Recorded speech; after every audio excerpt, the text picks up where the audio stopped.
Super Secret Tech, and we are here doing the next set in our draft review, which is red. We're going to start off with Academy Raider. He's 2 in a red. He has Intimidate. Whenever Academy Raider deals combat damage to a player, you may discard a card. If you do, draw a card. He's a 1/1. He's got really good abilities, but he has a weak body.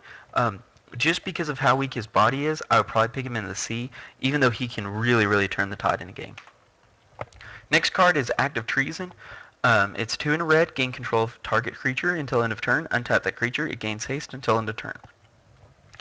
In the Sacrifice deck, this is a first pick. If you are not playing the Sacrifice deck and you're playing like red with another color splash, it's still a fine card to pick up.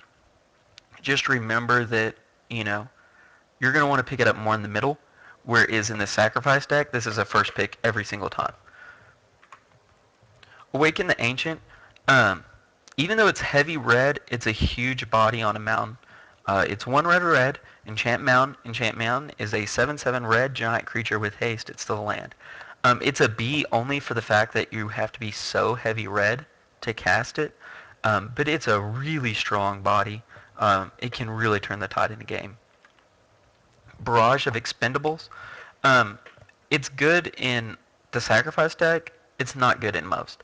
You're going to pick mid to late unless you're playing Sacrifice. If you're playing Sacrifice, you're going to pick it pretty high. The ability, it's an enchantment. It's 1 red, and it has the ability of 1 red, sacrifice a creature. Barrage of the Expendables deals 1 damage to target creature or player. Really good combo with Act of Treason as well. Battle Sliver. It's 4 in a red. It's sliver creatures you control get +2/+0. It's a 3/3, so effectively it's a 5/3 for 5 mana, which is pretty good. It's a B card, and it also pumps all your other slivers. So if you're going slivers, this is a definite mid pick. Or a high pick.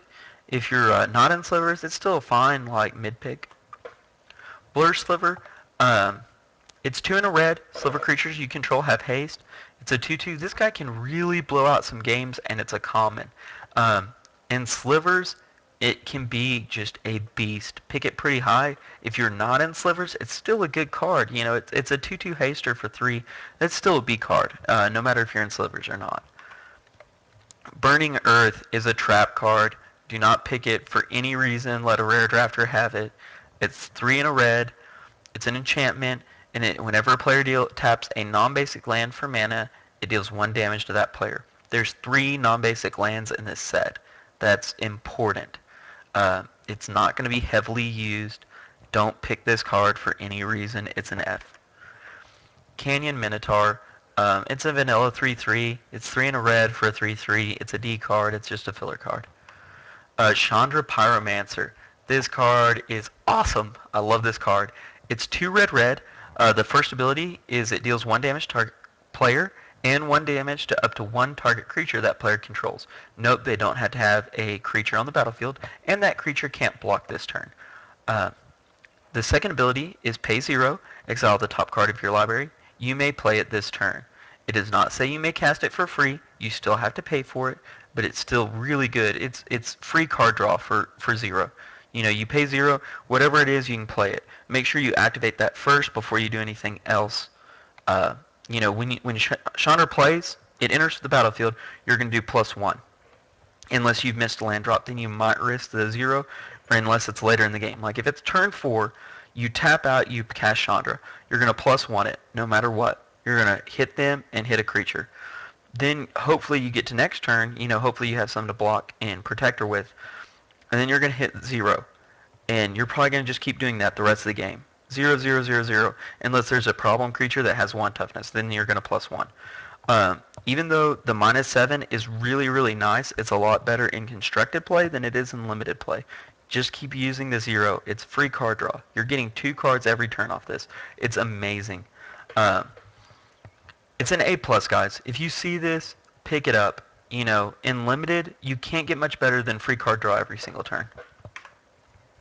Chandra's Outrage.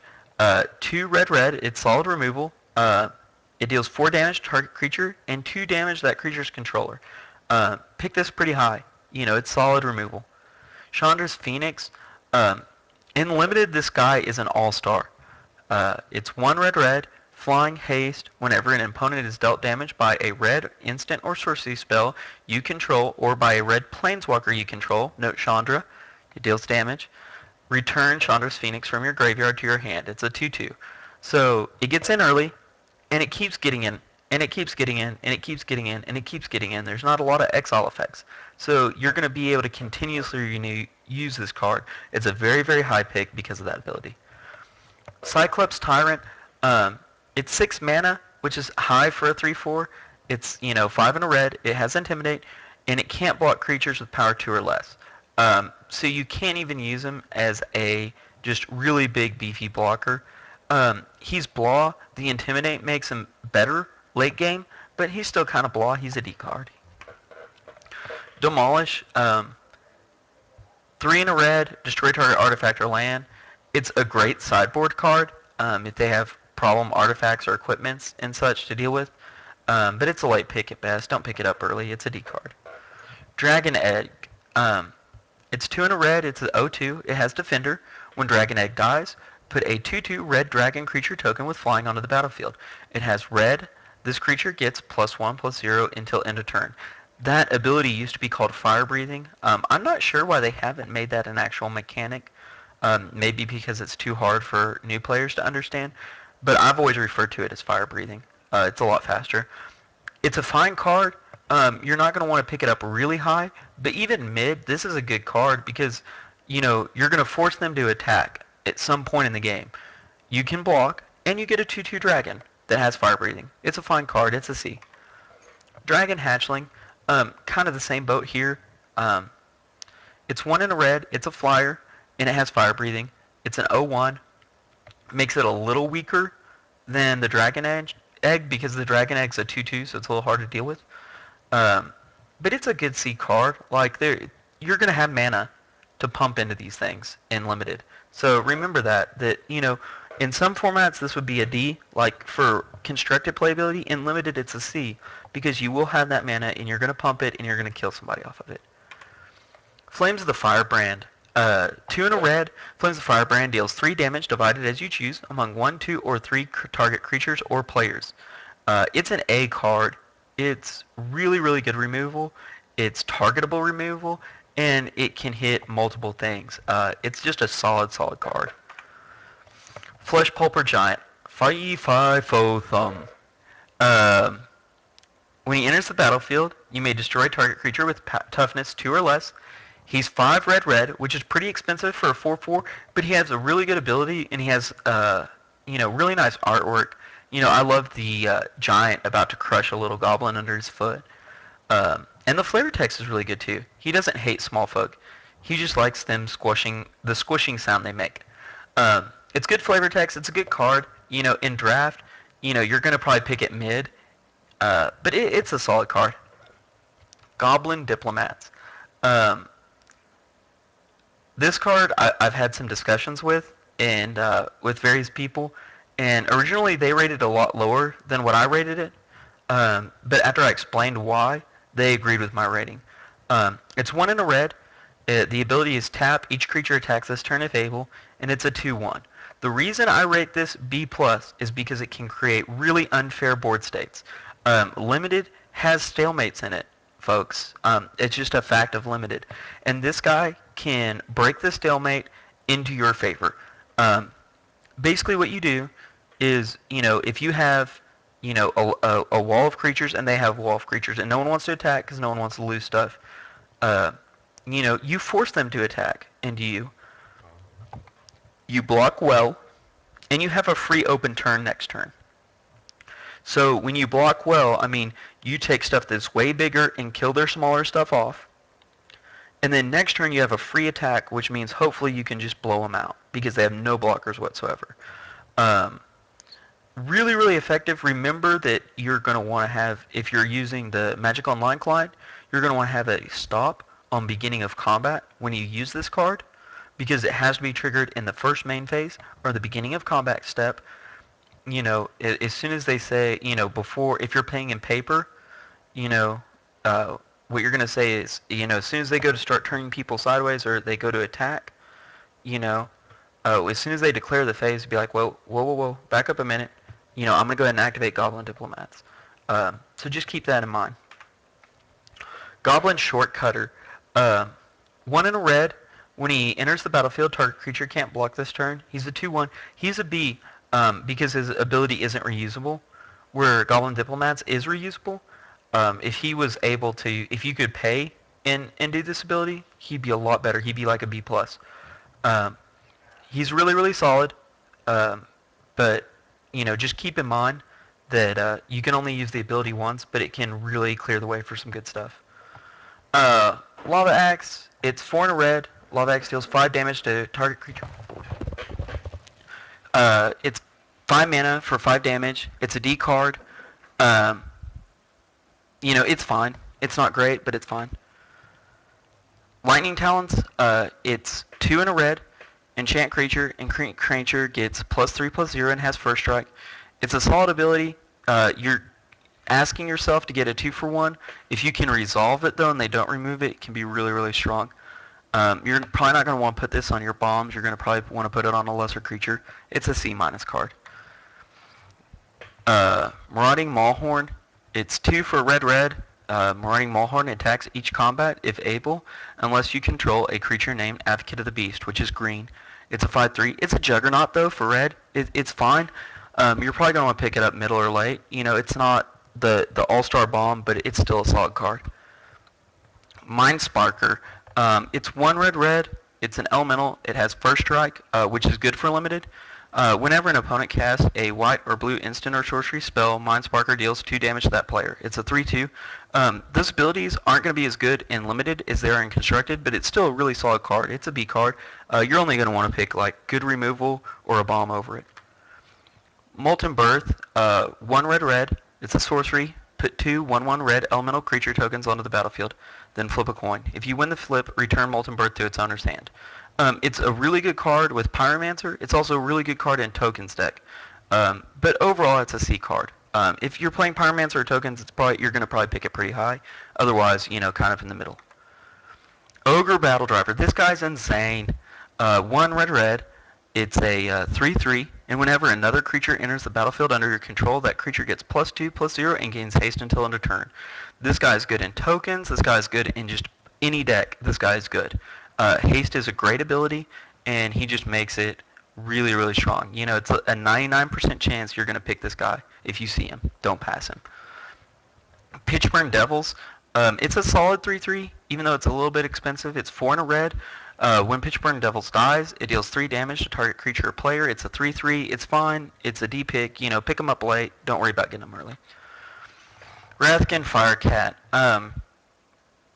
With certain cards, this guy could be really good. If you got just a perfect deck around him. He's a 4/1 for 3.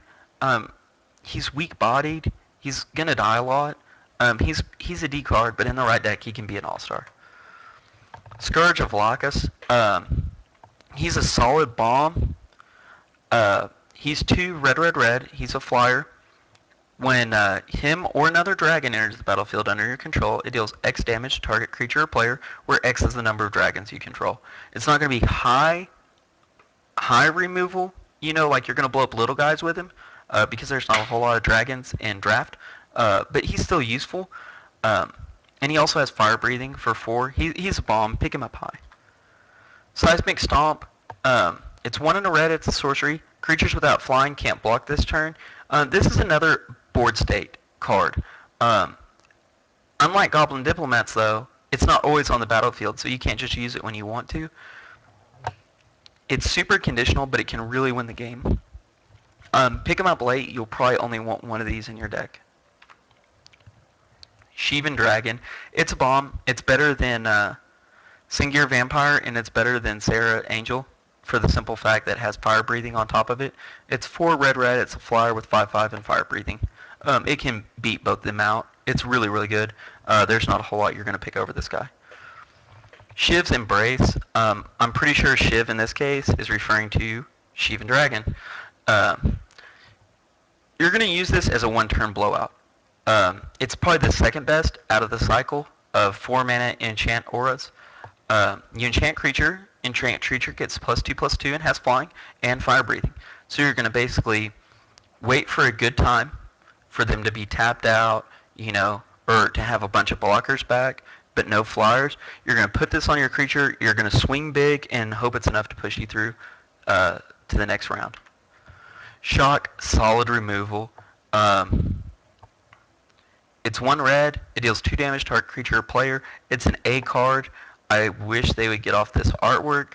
Um, the old, I think it was Tempest art was really good.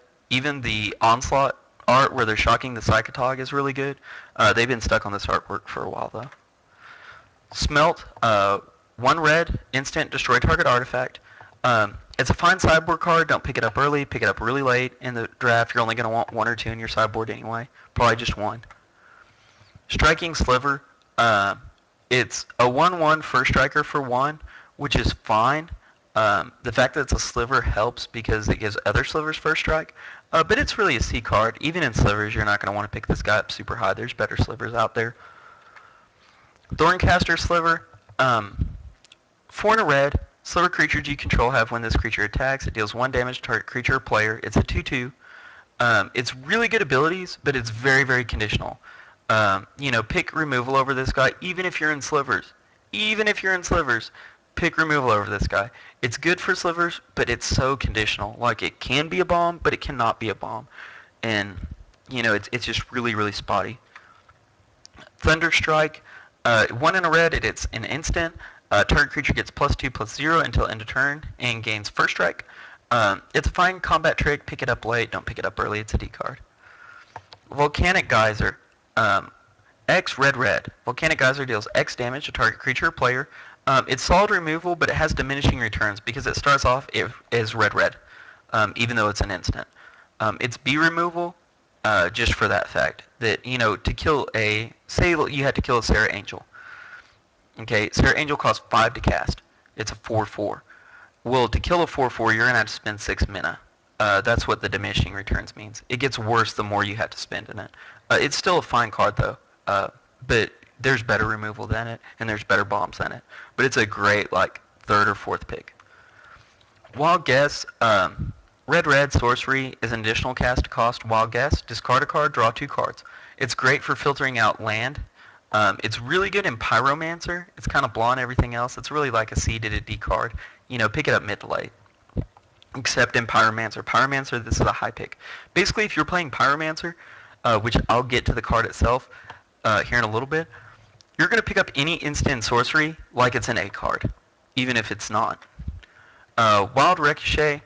2 red, instant, you may choose new targets for target instant or sorcery spell, then copy that spell, then you may choose new targets for the copy. So you get 2 spells to their 1, and you get to pick the copy on both. It's a great sideboard card versus mono blue. It's really good with dealing with counters. But pick it up in the middle or late. Let rare drafters have it. It's a D card. Young Pyromancer. This card is amazing, but you have to really draft around it. That's why it's a B+ and not an A. 1 in a red. Whenever you cast an instant or sorcery spell, put a 1/1 red elemental creature token onto the battlefield. It's a 2/1 creature, and so you're going to basically just load up your deck with instants and sorceries and a couple other creature cards. You're going to want to play probably blue-red, a couple other creatures that go well with Pyromancer, and pick up as many Pyromancers as you can find. It can be really strong. It's probably the most risky draft strategy, but it can also be the most rewarding. Until next time, we'll be going over our final preview in white. We learned that red has some really good removal. It has some really good bombs. Overall rating, it's the 3rd best color in the set. And I will see y'all soon for the